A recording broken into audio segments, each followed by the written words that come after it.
Hey everyone, what's going on? It is Shelly and it is Thursday, so that's tips, tricks, talktorials time for Triple T Thursday. Today I want to have a conversation with y'all about why is everyone quitting YouTube? It seems to be a very big thing right now, and if you haven't seen it online, we just had a brand new video from Matt Pat that was put out yesterday, and he announced that he was retiring from YouTube. So, this is kind of a big deal because he's one of the people who's been on this platform for a really, really, really long time. And for him to be leaving YouTube, it was probably maybe a surprise to a lot of people. So I wanted to have this conversation because I feel like there's been a lot, there have been a lot of people recently who have kind of said that they are leaving YouTube. And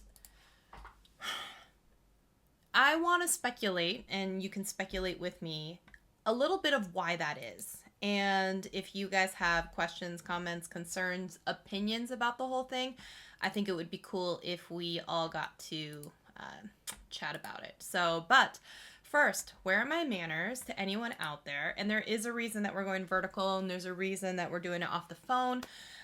So, hello to Pixelpia. You guys also let me know that you can hear me and that everything is working as it should. Let me just go see, hopefully. I'm going to mute this. Yes. So I see Pixelpia. I see live chat. Yes. Okay, so let me open up my notes for this. Everything's working? Yes. Excellent. That's not always the case, you know. So let's talk a little bit about some of the YouTubers who I've seen that are quitting recently. So I actually just came across a video after I decided on the name of the live stream and what I wanted to talk about. Another person that I follow actually also put out a video saying that they were leaving YouTube, and that is Maddie Hapoya. Maddie Hapoya has, I think, now over 1 million subscribers on his YouTube channel, and he has famously, made a lot of videography and filmmaking type of videos. He travels around. He has a brother as well, and they're also friends with like Peter McKinnon. And so it was interesting to also see. I always thought that he might retire at some point because I know that they had alluded to it in some of the earlier vlogs, like, hey, we don't want to do this forever. He said he quit YouTube, and that was 2 days ago. So one of the reasons why I think now is a special time when a lot of people are quitting YouTube is because now that it's January, we're kind of through some of that financial push that you get around Christmas time. And so now that it's the beginning of the new year, there's a lot of New Year's resolutions happening. There's a lot of people who are looking at like, how am I going to restructure my life or have more work-life balance, or how am I going to make it more satisfying for me now this year? And for some people, it doesn't include being on YouTube or having a lot less of what they were doing. I actually just saw a vlog today, and it was with Shelby or Monica Church. I'm going to have to remember which one. It was one of the Church sisters. Let me just see if it was Shelby Church. And she actually alluded in her video as well. It might have been Monica, actually. Now that I'm thinking about it, I think it is Monica. Let me just see here. So I just watched it. It's probably in my watch history. That's probably an easier way to see it. But anyways, you get the point. Also, just having... And she points out a great video in it where she said that one of the reasons that I'm also feeling like this is that I just watched a video from a different YouTuber, and it was basically saying that becoming a content creator is the new 9 to 5, except it's not 9 to 5. It's all the time because you can never give it enough time. You're never off. You're always thinking about like, what are the new things that I can be creating? What's the next video idea? And that is alluded to a bit in Matt Pat's video where he talked a lot about, I'd like to be able to go out to dinner with my friends and not have to be thinking about, the next video or the next ad or the next, how can I make this into content, right? And so I was with someone today and they said, well, I used to cook a lot and I used to share it on my blog, and now I don't really do that because now it feels personal and I share so much of my life that now that is just for me. I might take a photo of, the end of what it looks like, but it's not the same. So now all of these people who dreamt and wanted to be a YouTuber, they're now becoming YouTubers. And one, I think realizing that it takes up a lot of time and it takes up a lot of space in your life, and there's no end. There's no stopping point. And so, some were like, oh, this has been 10 years I've been doing this. I think Philip DeFranco said he'd been on the platform like 20 years, or Matt Pat has been a very, very long time as well. And so who's there to tell you when you have enough? And so Matty Hapoya, and then, so Matty Hapoya just put out his video 2 days ago saying that he was quitting YouTube. And then Tom Scott, if you haven't heard of him, he had been doing one video a week for 10 years. And I think it was last week he announced that he is kind of like retiring, and kind of taking some time. Well deserved, right? I don't know anyone who has done something once a week consistently for 10 years. And so, that's a big deal.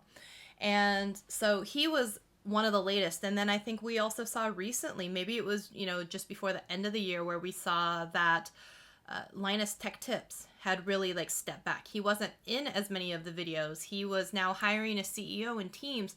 And this also coincides with some of I think the published press had put out some news articles basically in their newsletter saying that a lot of the people are scaling back and they're cutting their teams down, and they're really streamlining the entire process, and it's just different. And I think a lot of people, once they achieve it, what it is to then be part of this machine or making money or whatever else it is, it really is a grind after a while. And so I was thinking about this. Oh, where are my manners? I'm sorry. What's in your cup today, people? What's in your cup? By the way, I know this looks like a Stanley Cup. It is not a Stanley Cup, okay? It is a Mars. This one was a gift from BK Beauty. So shout out to BK Beauty. For this one, it says kindness is the ultimate beauty hack. And it's ice water. I'm trying to drink more ice water. Have any of you heard about this new, it's not quite a diet, it's Hard 75. So it's kind of like P90X, but it's like a change your life for 75 days. It's like no alcohol, no caffeine, work out twice a day for 45 minutes. One of them is outside, read 10 minutes of nonfiction every night. There's all these rules apparently. And so if people are into the Hard 75, people are doing it, which is interesting. But one of them is also like drink 100 ounces of water. And I'm like, oh my gosh. But this is 40 ounces. And I'm trying, man. I'm trying to drink more water. So we'll see how that goes. What's in your cup, though? Let me know. I think that when you reach a point that you have created enough alternative income, the pressure of constant creating isn't worth the work. Absolutely. And then, but there are thousands of YouTubers quitting every day that you don't hear about. Absolutely, the ones that haven't achieved usually what they want. And then, as always, coffee. Josiah, hey, how's it going? Good to see you. I saw that, you know what? Special shout out to you, because I saw that you had posted you dancing. I think you were duetting a video, and I'm like, good on you. Good on you for, getting up, putting your dancing shoes on, and trying to boogie along. So proud of you for that.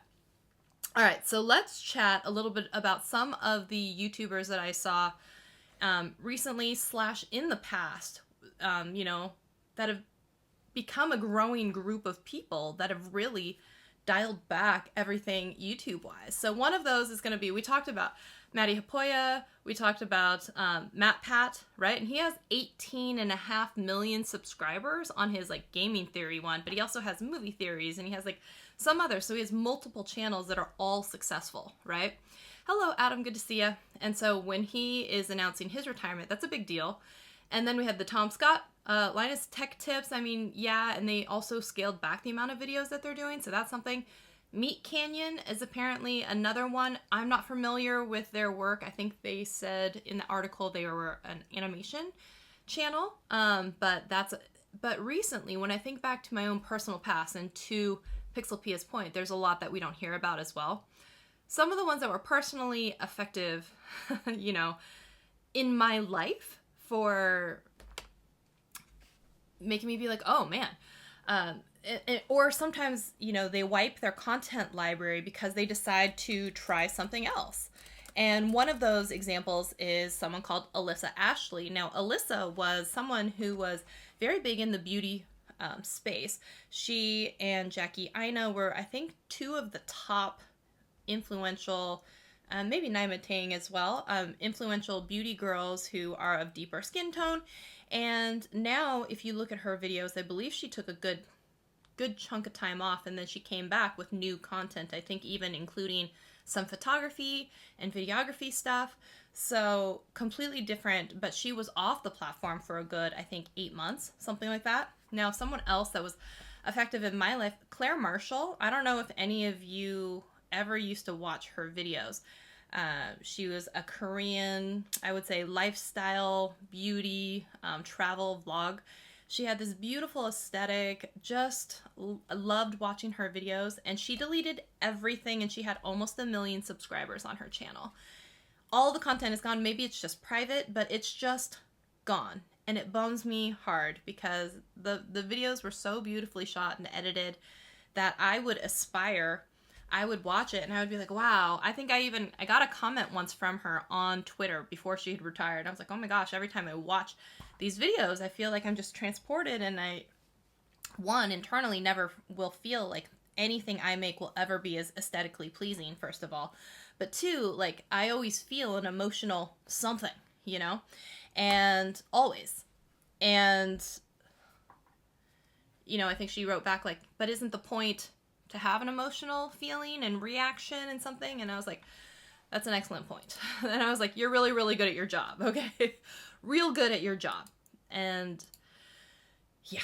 Also, Michelle Phan. So Michelle Phan is probably one of the OG YouTube beauty girls that ever existed. And now she's really into Bitcoin and all kinds of other investment and kind of weird, I heard religion type stuff. People are speculating she's in a cult of some kind. I don't know. But she was one of the first original beauty girls. She got huge on the platform, and she even started Ipsy, basically, and Ipsy Open Studios was her idea. And if any of you had ever been around in the beauty days, it was, one, a subscription box, in which it still is. In fact, it purchased BoxyCharm in this last couple years, something like that. But when she had control of the company, because it was bought later subsequently, but when she had control of it, she was really about wanting to further the whole like beauty community as just as a group and have everybody be able to have access to really cool things. So she even had studios where people could come in and they could make appointments and rent time basically there. And you'll still be able to pick. And people could make appointments. You just had to bring in a memory card, and then, you know, there would be people who were manning these very expensive cameras. There was lighting like you've never seen before, like in these fancy studios. And so people would get to feel like not only are they on this real set, but they have access to all of these cool tools. And then, you know, sometimes they would have help on how to learn how to edit or do some of these things. She was really into fostering this thing. And then she started this beauty convention, and it was called Ipsy in Generation Beauty. And that is how I met some of the girls that I was in Charleston with at some of these events. They call them Generation Beauty. It's a big beauty, what would you call it, a convention where brands would come together and creators could come together and the general audience could come together, and you could purchase tickets. You would go around to these different installations and you would talk to the brands, and then you would be able to, you know, play a game and get like a little prize. You also got a goodie bag of makeup when you were there. And that was, anybody could buy that ticket.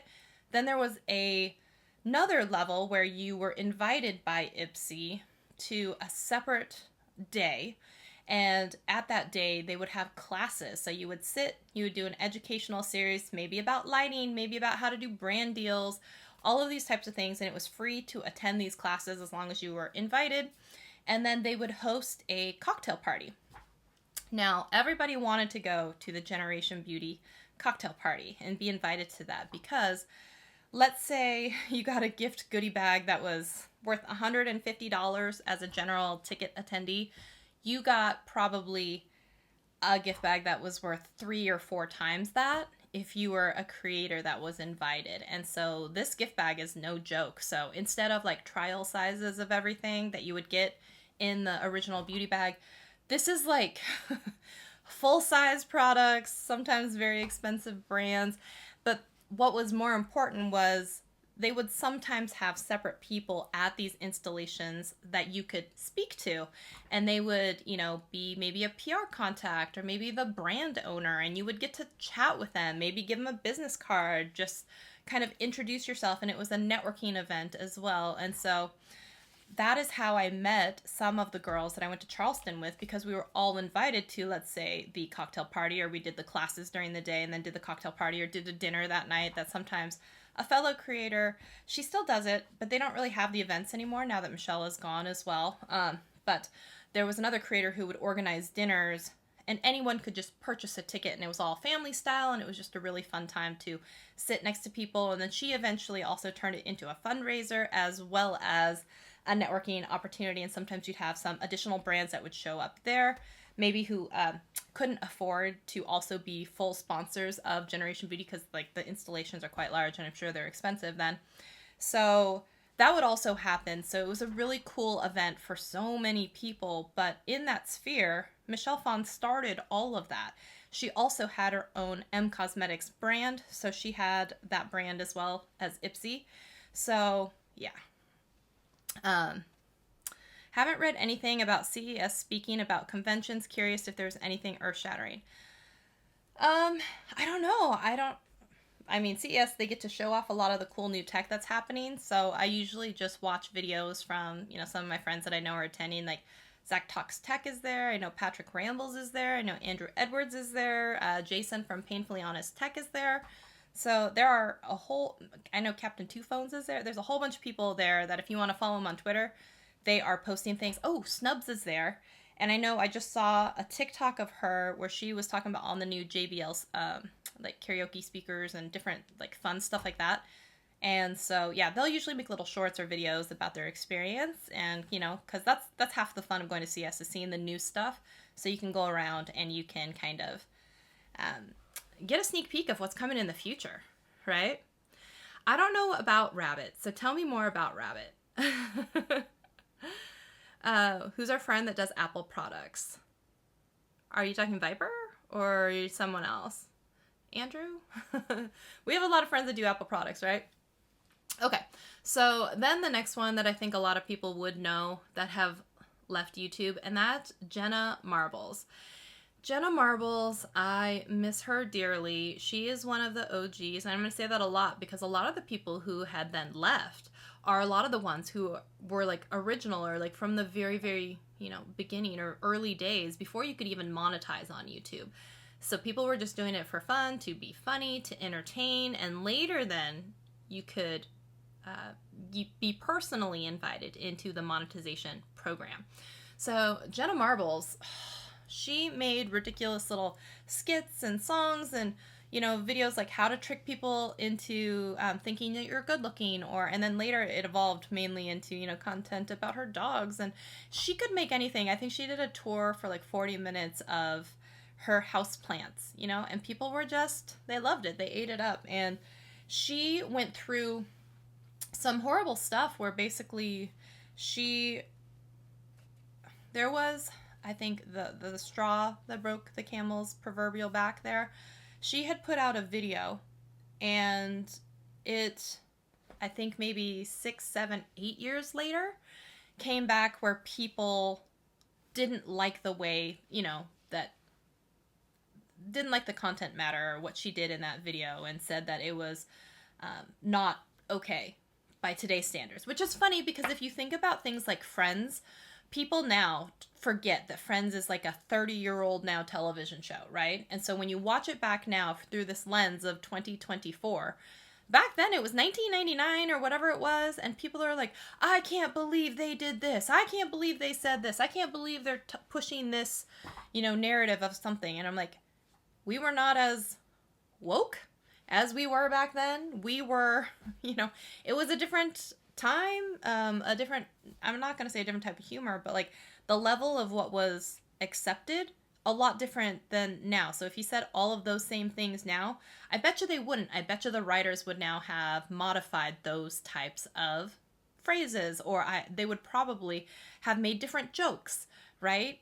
But it's not that time. It was 1999. It was 2000. It was literally 25 years ago, okay, or something like that.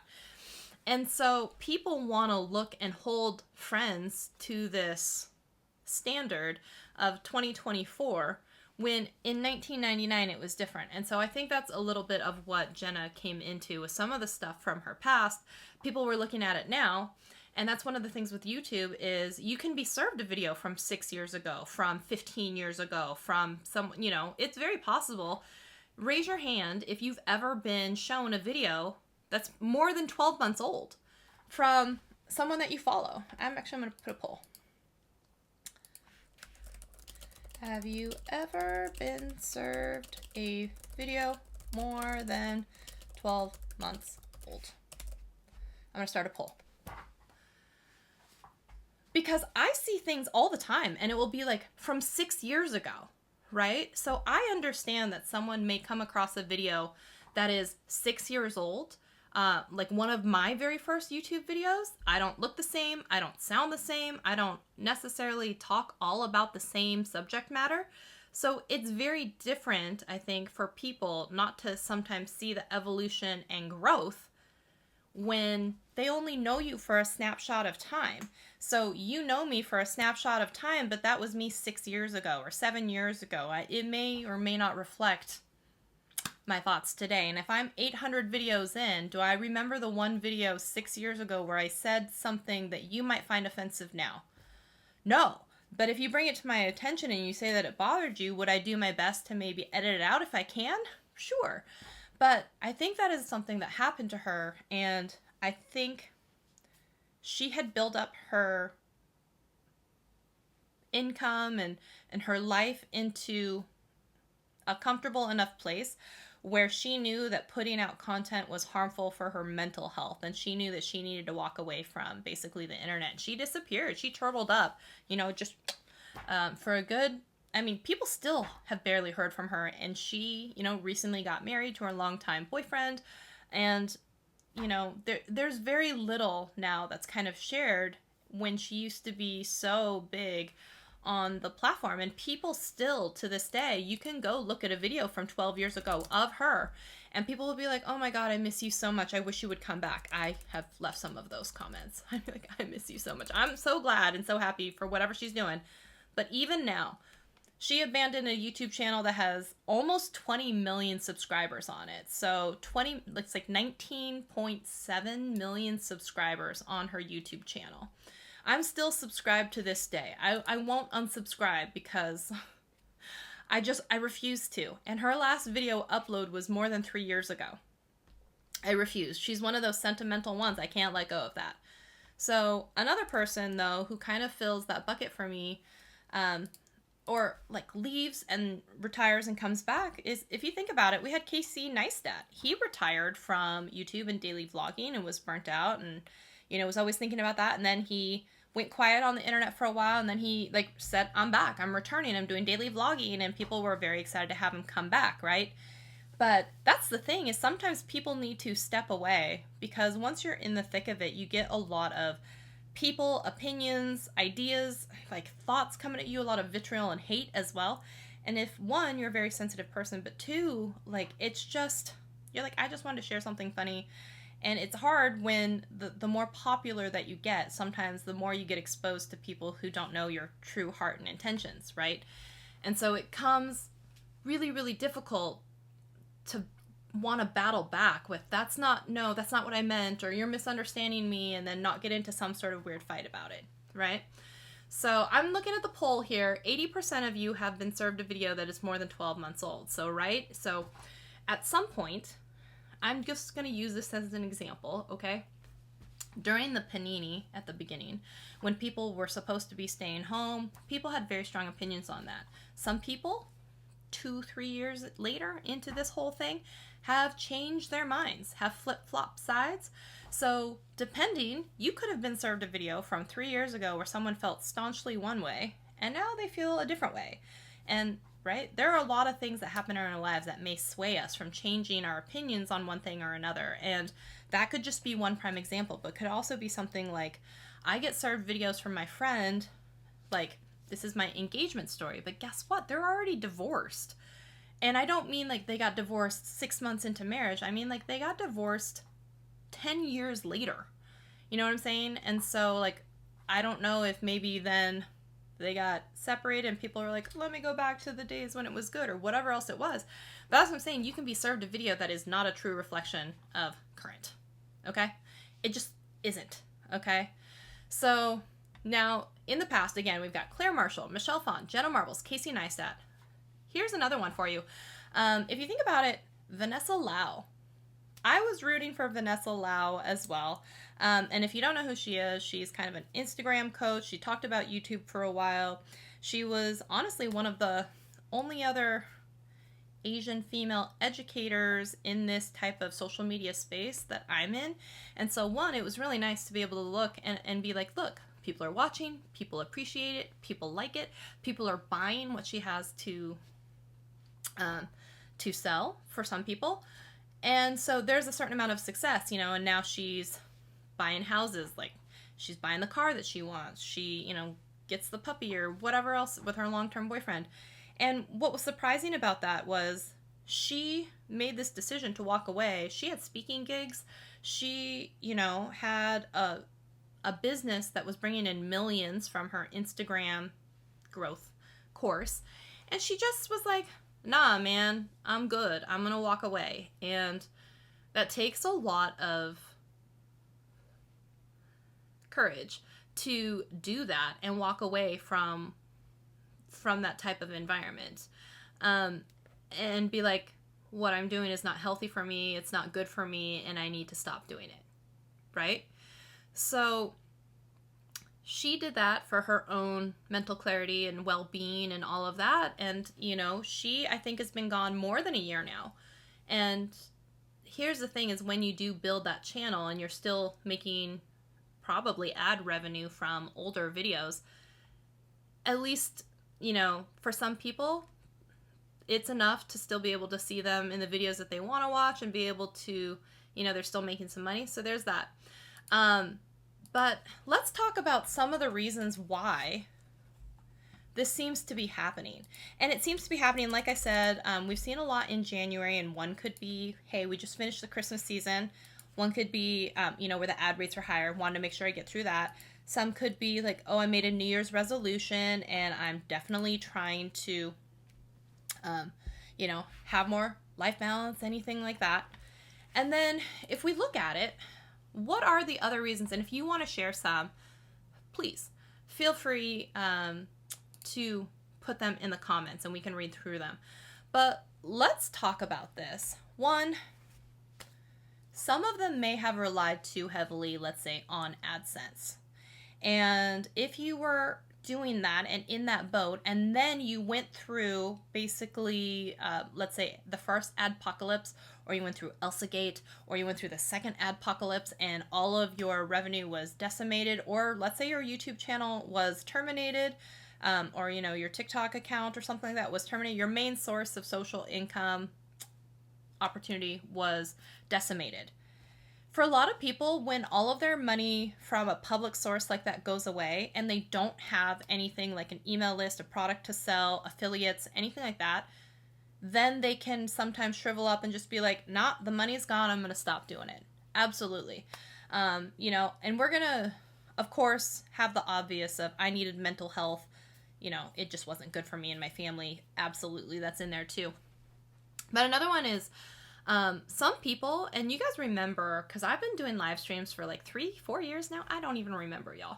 But do you remember how angry and sad and, well, that's not any specific amount of time. That's all the time. But do you remember how angry and sad and depressed specifically for this period of time that I was when I felt really boxed into making one type of content and I didn't have any freedom to like really create stuff that I was interested in? I only seemed to be able to get views on any of my videos if it was something that pleased the search or previous viewers. And that's one of the dangerous things about YouTube as well, is when you get known, let's say for one specific thing, let's just say it was, only about Instagram. One day when you're not talking about Instagram, all of a sudden it's a problem for people because they're like, that's not why I came to you. I'm not coming to you for cooking. And now you're doing this hard pivot. I just want you to talk about Instagram. And so you had to try and sneak it in, being like, how can I talk about Instagram while showing you that I'm cooking something today, right? And then maybe a couple of you ask, hey, what are you making? And you're like, well, let me tell you. You have to be more creative about the way that you want to integrate new things, especially the more and more you get known for something, right? And so let's just say it was iJustine, and it was literally something, iPad, iPhone, iMac, which a lot of the time led to people who were talking about Apple products. So one day she's going to come in and be like, here's the Pixel phone, and people are going to be like, what? iPixel? No. Or you're going to be like, I'm going to talk to you about the Samsung Galaxy phone, and you're going to be like, what? Samsung? No. So she's not the best example because obviously once you get to a certain size, you can make whatever you want to. But you can also see then in the videos, sometimes when they want to branch out into other things that they're not always known for, if she makes a cooking video with Rosanna Pansino, it may get significantly fewer views than the one where she talks about the latest iPhone release. However, what she has done is more of like this Sarah Dietschy rule, which people had talked about before, which was the one for you and one for me, or one for you, or one for me and like three for you, or something like that, where just every once in a while you throw something in because you want to, because it's fun, because it's something that's interesting to you, and it doesn't have to be dependent on, all of the views and all of it. It's just, I'm not going to say it's a throwaway video. It's a feel good for yourself video, if that makes sense. Give me a thumbs up on this video if that makes sense, okay? Give me a thumbs up on that. So let's talk about this. I think one of the problems too is like, if you're Mr. Beast, you know that all of your videos are going to get millions upon millions of views. However, when that happens, I think the ideas then become fewer and fewer because you start sifting through them. Like, how can I make this interesting? How is this going to be like dramatic enough? And he may or may not be able to just have like a video that he literally had a video that was like the #1 video on the entire platform, right? In views in the first 24 hours. So that's kind of difficult to then keep being like, well, you gotta be better than your last video. You gotta be better. So to be better than your last video, you have to be the #1 video on the entire platform. You just do. And that's a lot of pressure when you're like, hey, all of my videos cost millions to make. Can I just make a video about me sleeping on my couch? Maybe he could. Maybe he can't. I don't know. And, I'm going to like this video myself there. Because y'all aren't liking this video for me. Just kidding. Okay, so I think that is some of it too, where some people get very, bummed and held hostage that they don't get to make the type of content they want anymore. They really have to make only one type of content. And so, if we train, let's say, the algorithm or whatnot, or we train to only expect this one type of thing, it's hard if you are someone who is specifically caring about all of these numbers to then be like, let me just put out one for me, and then don't care that it doesn't do well, right? It becomes like all of a sudden, like, do I really want to do this? What's it going to cost me in my metrics, or what's it going to cost me in viewership or subscribers if I decide to make this type of video? Which is not the type of attitude that a lot of then newer YouTubers or smaller YouTubers have, right? It's, I like this idea. Oh, I think that would be fun. Let me film it. It's different. Hey, from Morocco. How's it going? Fun fact, story that no one asked for. I was once supposed to go to Morocco and at the time visit my parents who were doing like a stint over there in the Peace Corps. But they got sent home early because of like the bombings that happened in Casablanca, and they never got to go. My brother got to go, and he got to ride a camel and everything. I did not get to go. And so I've kind of been salty about it, that I should have had this extra vacation to someplace warm and tropical and all that stuff. And, decades later, like, Mom, you owe me a vacation. She's like, well, let's go to Iceland. I'm like, yeah, Mom, that's warm and tropical. Not warm and tropical. And let me remind you that I was right before back surgery when we went to Iceland, went on the cruise, left the cruise boat once, stayed pretty much on the cruise boat the entire rest of the time. And here I am hobbling down the lane. I finally bought like a cane from the infirmary downstairs.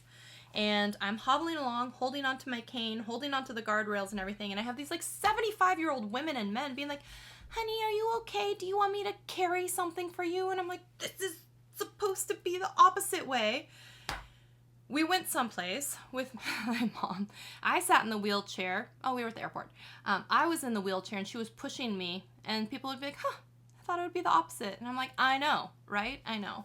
Anyways, hey, Latrell, how are you? How was CES? Did you talk to Sony and let them know that I'm alive? I'm kidding. How'd it go? By the way, I'm still mad at you about the Pixel 8, which is now currently $200 off right now. So it's only, so I looked at it, you know, just as you do, $7.99, $8.50. And then I saw my friend Zach. He got like a Pixel 8 just for, I think, going to their booth at CES. And I'm like, so you're telling me all I got to do to get a Pixel 8 Pro is go to CES and then wait in line forever at this booth? Maybe make me have to think about that. But anyways, but they'll only give me like $350 trade-in for my iPhone, one of my iPhones that I have. And I'm like, I'm still not about to spend that much money. When I have the Samsung that I don't really do much with, and I have this iPhone that I'm streaming off of, and I have my old iPhone. I mean, I have enough devices. I'm just being a picky little brat. So, it's cool so far, but busy. Yeah. I have a friend that's down there, too, working CES. And she's like, I didn't even get to go to Exhibition Hall. I'm just in the main, like, this other hotel setting up conferences and conference rooms for all of these different meetings that these execs have. She's like, it's not the best. So... here's the other thing, too, is I think some people get really burnt out on YouTube when they try to make it their full-time career and full-time income, right? And once that happens, it does become a job. It's not that much fun, and you're thinking about the next video, the next brand deal, the next everything, and now it's not like, you know, where we say all the Instagrammers ruined their food and dinners and everything was cold because they had to line everything up to get the perfect shot. YouTubers are like that too, right? You can't just make coffee. You gotta make coffee cinematically. We gotta make sure that we're in 1080, 240 FPS, and we gotta make sure that we're doing, you know, all these things, and then make sure you probably add digitally the steam later because it's not warm anymore by the time you get to it. And you have to go down to the car, and you gotta put the phone in the cup holder, and then you gotta hit record, and then you gotta walk away and come back and pretend like you're just getting into the car for that 2-second video that's gonna... This is why I don't do B-roll, folks. I don't do B-roll because it's stuff like that. I'm not doing that. I'm not doing it. Anyways. No, don't come into my live stream and start hawking your stuff. Be nice. Don't drop your stuff, or I will ban you from here. So, no. Don't start doing that. And I have enough mods in here if I tell them to kick you out. Anyways. I've been alright. I've been okay. A little sad that I don't have this Pixel phone. I do really want to play around with the best take option, and my knee is hurting. So, I don't know if I told y'all, but, you know, the dance team and everything, we had our first practice back yesterday. My body is a little sore because I'm not used to dancing that hard, that much for that long of period of time because we've been on break since like December 3rd. And so my body is definitely feeling like, oh my gosh, girl, you are old. What are you doing with your life? Because anyways, so let's get back to the reason why I'm vertical and standing and all that stuff. So I was saying, along with the videos where all of a sudden you're thinking this isn't a good enough idea or it's not big enough, all of that stuff, I think then we get into, we need all the things. We need the extra lights and the extra phones, and we need the B-roll, and we need the... You will not hear me say I need the B-roll in my videos, but you might be thinking that, right? Or I need to have the stuff in 4K, or I need to make sure that it's all color graded and LUTs and all that stuff. And that level of like, I need all this stuff, instead of just whipping out a phone every once in a while and being like, oh, let me just take this real quick because I think it's kind of cool and in the moment. It's like taking that photo of the food and then being the person who has to like rearrange it and then like put the motor oil on top to make it look like syrup just because you're going for that perfect look. It's, you know what I'm saying? Like, it's a slow creep and it gets in, and then all of a sudden you're like, oh shit, I can't just have dinner with my spouse or my friends or whatever. I have to be like, nope, no one touch anything. I have to make sure that I get a TikTok of this. Let me make sure I'm cutting into the cake. Let me make sure I'm doing all this stuff. And oh my goodness, it's my friend Christina Smallhorn. If y'all don't know her, she's the real estate whisperer.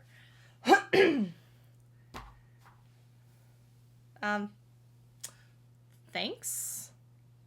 I don't know if I'm supposed to say thank you for looking Japanese versus some other ethnicity. It's kind of weird.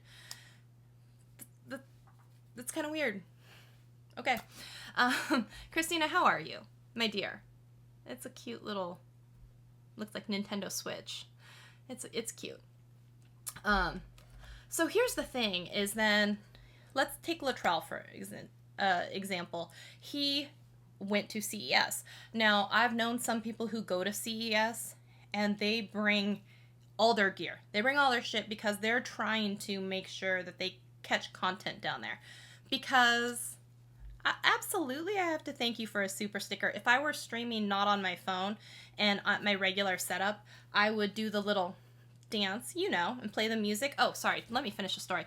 Why we're on the phone is because all of a sudden we think we have to have all of the things and the lights and the sound deck and the multiple angles and everything going on. And I just wanted to be like, sometimes we just bring it back to simplicity. Now, yes, I'm using a microphone because I want you to have better sound. Yes, I have some lights on in the room, so I mean, they're at my disposal. But I'm not using my camera. I'm not using my, mic. I'm not using my Rodecaster. I wanted to actually just show you, like, you can use your phone. It's fine if you use your phone. And so you go to CES, let's say like Latrell, and then all of a sudden you are thinking, how do I get the scoop here at CES? How do I get the brands to talk to me and do the sound bites so I can put it in my vlog? Or, maybe if you're not someone like myself who's going to be sent a phone or sent all of these extra things to demo, you get there and film it, create your B-roll, do your voiceover later to talk about the things. Maybe you get the rep on screen to say something nice about it. But you're trying to think of ways to, like, create as much content as possible. It's kind of like the people who go to some of these conferences, VidSummit, VidCon. They bring their entire frickin' teams with them. There's a videographer, there's a sound guy, there's a light guy, because they're passing around the microphone once they get there because they're trying to do as many podcast episodes, as many like drive-by question, like shove a microphone in your face and get an answer from kind of a big famous YouTuber, because they know that if I put Christina's face and, and mention her channel and say, I talked to her at VidCon or VidSummit and wow, you'll never believe what she said.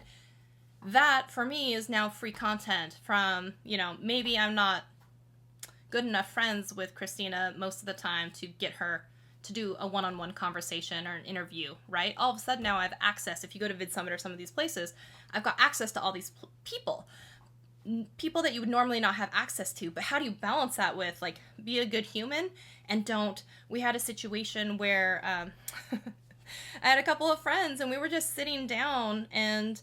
He said, I got interrupted by a guy, and I'm like, I love talking to people, obviously, that's why we're here, but he was, like, very insistent that we shoot something right now, and he said, like, I'm kind of talking to my friend here, and he's like, well, can we, and he was very pushy about it, which really kind of turned him off about the whole thing, and it was, I understand where the kid is coming from, because they're really trying to capitalize on the opportunity that they have.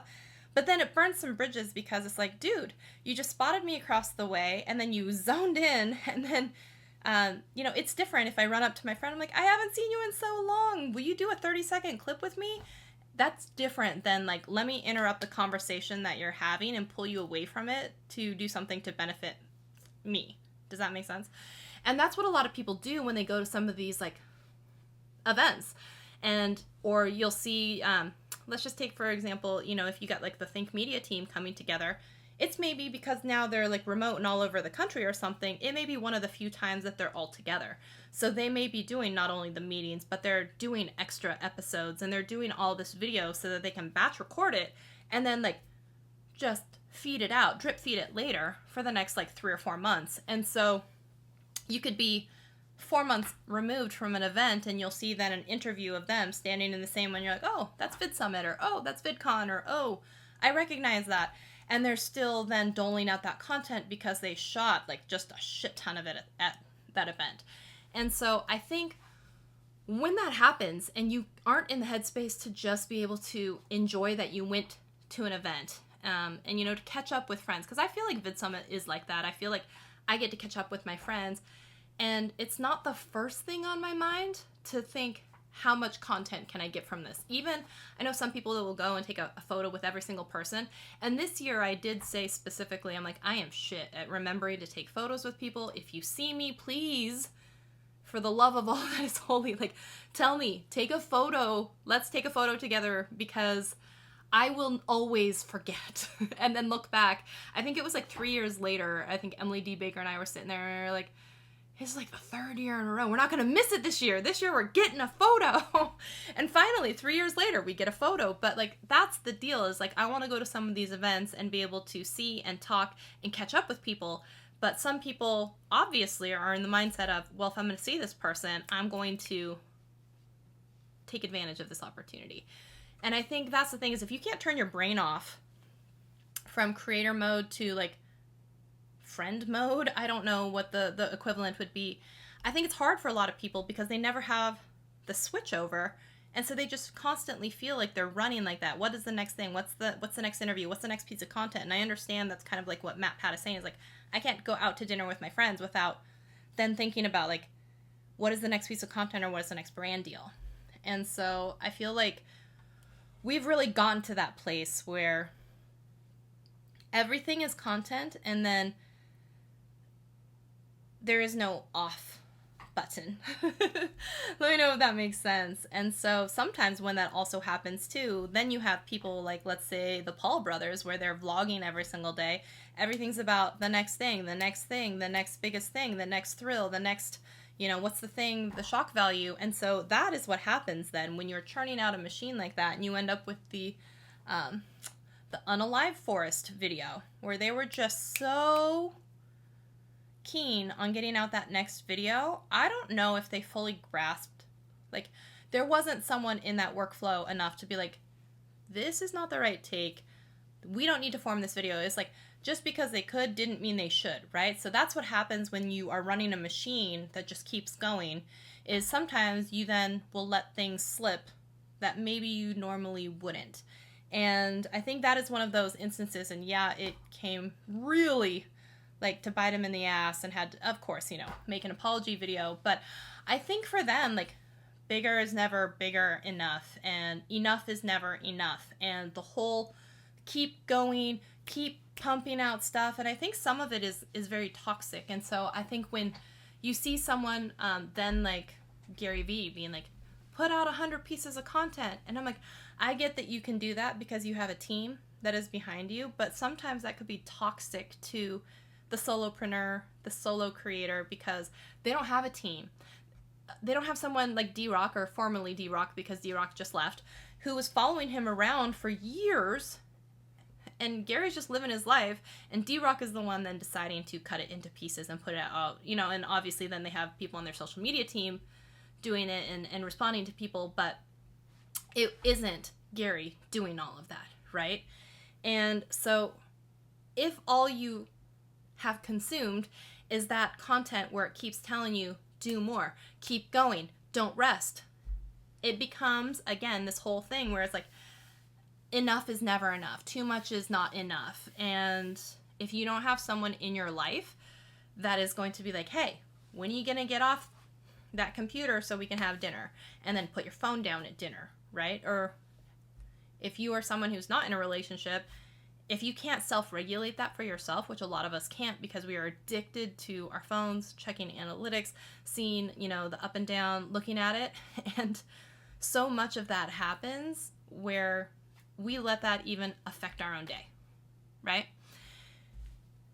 And I remember watching Nikki Tutorials do an entire, she has a documentary on YouTube, and she knew that, hey, if this video in the first, 5 hours doesn't get over 500,000 views, then it's not going to be a good one. It's going to tank. Whereas some of us are like, I don't think I've had a video ever get to 500,000 views, right? And it's just, again, it's enough is never enough. Ever. It's never enough. So let's take a peek at what you all are saying. Shelly, Shelly, Willy, Belly. Banana, Fana. It says, I'd say if you go to CES just for content, you should bring someone to help. It's a lot less stressful. Yeah, I think not only should you bring someone to like help video, I think it would make your life easier to let them edit as well. Because honestly, I am so exhausted just from interfacing with people publicly that I don't think I could physically handle then going back to my hotel room and putting out content and feeling like I don't have any rest before I have to be on again the next day. And it's not that I do hate people a little bit, but it's not that I don't enjoy sometimes talking to people, but I need a very long recovery time because it's very hard for me to maintain a certain level of energy when I'm doing that. So after VidSummit, I come back and I crash for a week, because I spent it all. So I am not a filmmaker. I don't care about that. I kind of laugh at people that use conferences for content and not enjoy the actual. I know, and I know that you are in Daryl's group, and so he'll a lot of the time be like, hey, it's not about, the sessions which you have access to later, which it's amazing information. It's about the hallway conversations, about catching up with friends. It's about the networking. And I really kind of like understood that after maybe like the first year where I was just like, I didn't know what to do. I was just a little baby deer in the headlights, and I was just like, oh my God, it's so much. It's overwhelming. It's a lot.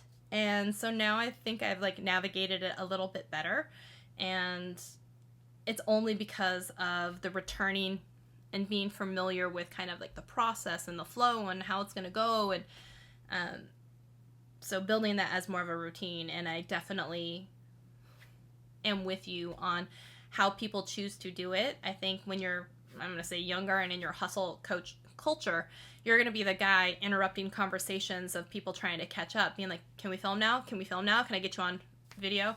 And in fact, I think my first vid summit, I actually did have a camera with me. I put out a video. It was like 12 different YouTubers. I asked, what do you do when YouTube makes you sad?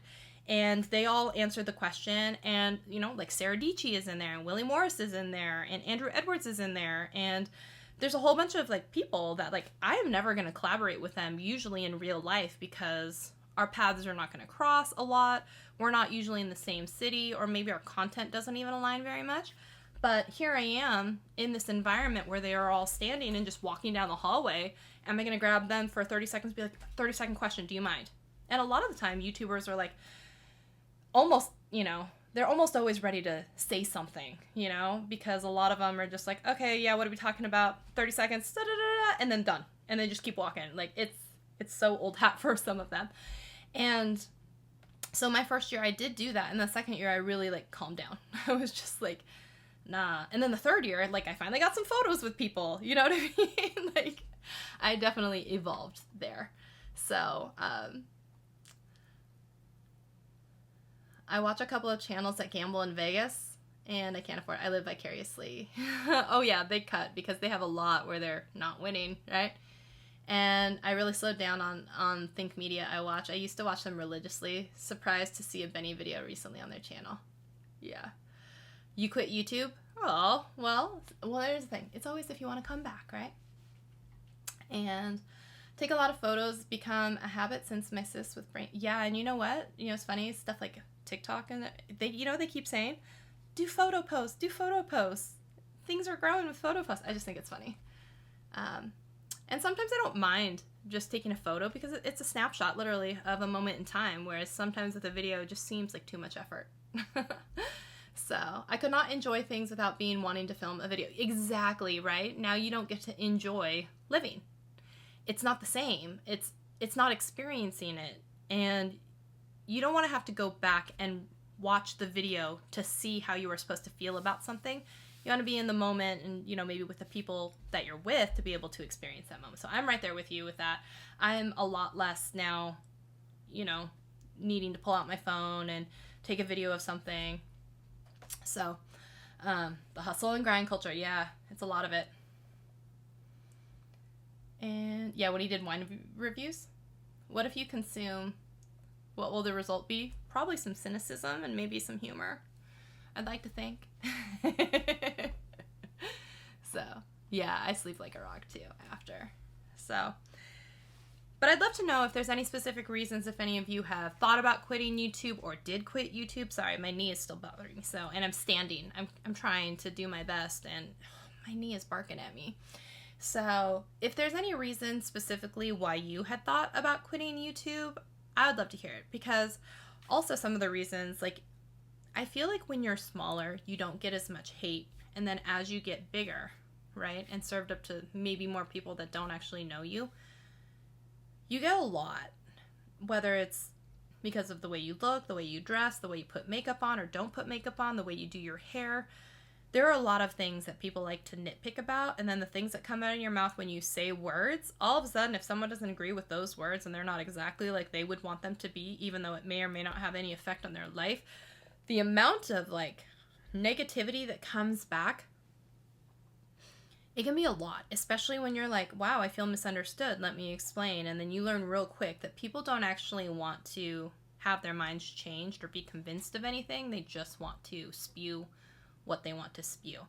And there's no winning in a lot of situations like that. And it's really hard for if you're a people pleaser, or it's really hard if you really have to be the one to be like, 1 + 1 = 7? Absolutely, sure does. Go on with your day and have a good one.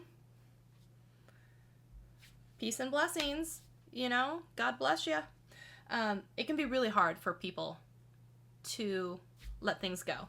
Because sometimes, I don't know if you've ever noticed it, sometimes also, like for myself, I'm just going to say, I like to win, but sometimes there's no winning. And it's really hard to come to grips with the fact that there is no winning. You don't get to win. You just get to engage. And it's not the same. It's not the same at all. So, I think I am too stubborn to quit anything, and at my age, I don't care what people think and say about me. Yeah, and I could get that because I think as you get a little bit more life experience, you probably have, I give a care what others think about me, that meter goes down. I know, like when I hit 40, I was just like, I don't care that you don't like something, right? I don't care. I'm not going to waste my time with this. I'm not even going to waste my time with pleasantries and, wasting time with all of this stuff. Like, you want something from me? Tell me what it is. I will consider it. If you want to, like, pretend in this whole roundabout game, no. Like, I'm too old and cranky for all of that. It's just not going to happen. It's not going to happen, okay? So, I'm too cranky. I'm too cranky for that stuff, y'all. So, but there have been times, right, where people receive a certain amount of hate online, and sometimes people like to bandwagon, and when they jump on it, all of a sudden, people may start to believe it, or they may not fight back as hard because they just start to accept that people think of them in this way. And if you don't have people in your life that are going to be like, they don't know what they're talking about, that's stupid, I know you. If you don't have, family or friends or other people in your circle that are going to keep you sane, and you start letting that negativity seep in, it starts to affect you to the point where you're nervous to do something or say something in a video because you know that person X is going to have a problem with it, right? All of a sudden you're nervous to upload a video because you're nervous what people are going to say about it, which means you censor yourself more into what am I going to talk about, what am I going to film, what am I going to put out into the world, and then still have people say things about it to you. And so that can be hard for a lot of people, and it can stop them from even doing it in the first place. And it's a really tough spot to be. So I hope everyone gets older and a little bit more less caring sometimes. But it's hard. It's hard to get to that point where some of the things that people are going to say to you are not going to affect you in some way. Right? So, those are some of the people that have recently and in the past quit YouTube, some of whom that I miss dearly and wish they would come back. And I feel like for some people, becoming full-time is not their goal, and that's fine. And that needs to be fine for a lot of people and understood, right? All of a sudden, it was made fun of to have YouTube be a career. And then now it's a career that everybody wants to be in. And now you're a problem if you only want to do it part-time. If you want it to be a side hustle, they're like, why don't you want it to be your full-time thing? Why aren't you thinking bigger? Why aren't you thinking like a business? And you're like, I'm just doing this fun side project, right?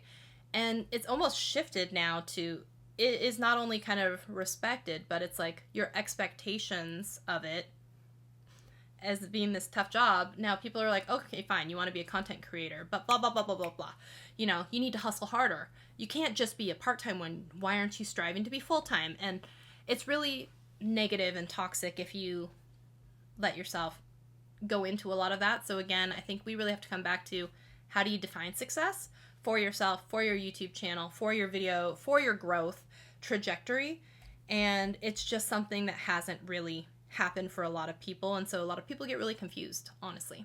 So all right, y'all, I have to jet, and I hope that all of you have a wonderful night. I would love to come back and read any comments about if you wanted to quit, reasons why you don't quit, any people that you used to watch that have quit, you know, and that you will miss, anything like that. Like, drop it in the chat later or leave it as a comment, and I'll come back and I'll read them all obsessively, like I always do. All right, everyone, I am giving, sorry. What boot? We gotta do it quickly, though, because I gotta go. I'm gonna pick a boot.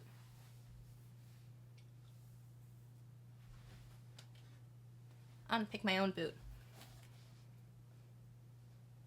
These are the Hitchcock boot, the Hitchcock Vesuvio boot. This is from Old Gringo. There's a leaf stuck on it. Oops.